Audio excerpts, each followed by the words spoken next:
আসসালামু আলাইকুম। হাদি আন্দোলন শেষ হওয়ার পরে এখন অন্য ইস্যুর দিকে দেশ যাচ্ছে। একের পর এক গণহত্যা চলছে। তো বাঙালিরা দেইখা মায়া লাগে, কিন্তু বাস্তবতা হইলো ভাই বলদ দিয়ে হাল চাষ করা যায়। কিন্তু বলদ দিয়া মানে সব কাজ হয় না। তো বাঙালি হইলো কুলুর বলদের মতো। এটার আবেগ আছে, এটার জেদ আছে, কিন্তু এটা বুঝে না যে এটা কোন দিকে যাবে।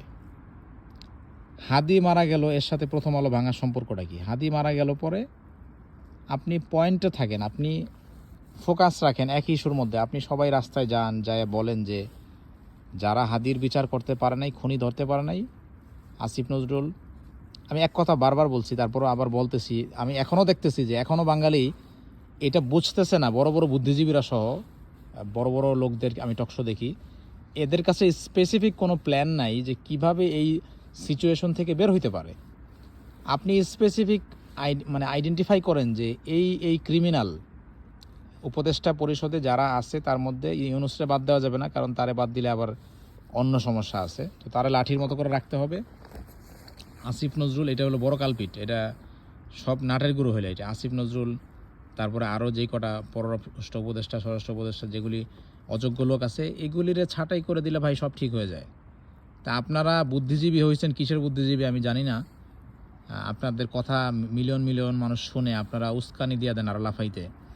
এখন তো ইস্যু অন্য জায়গায় চলে গেছে। বিএমপি প্রথম আলোর সাথে মিলে গেছে, এনসিপিও প্রথম আলোর পক্ষে দাঁড়াইছে।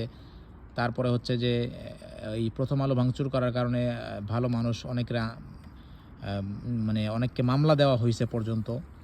সো হাদি ইস্যুটা আর হাদিতে নাই, এখন দেশের মধ্যে অনেকগুলি ইস্যু দাঁড় হয়ে গেছে। সো এখনও সময় আছে। এখনও যদি আপনারা এটা বুঝেন যে আপনাদের কি বিষয়ে আন্দোলন করা উচিত, তাইলে হয়তো বা কিছু হইতেও পারে। কিন্তু আমার কাছে মনে হয় না যে বাঙালি এটা বুঝবে।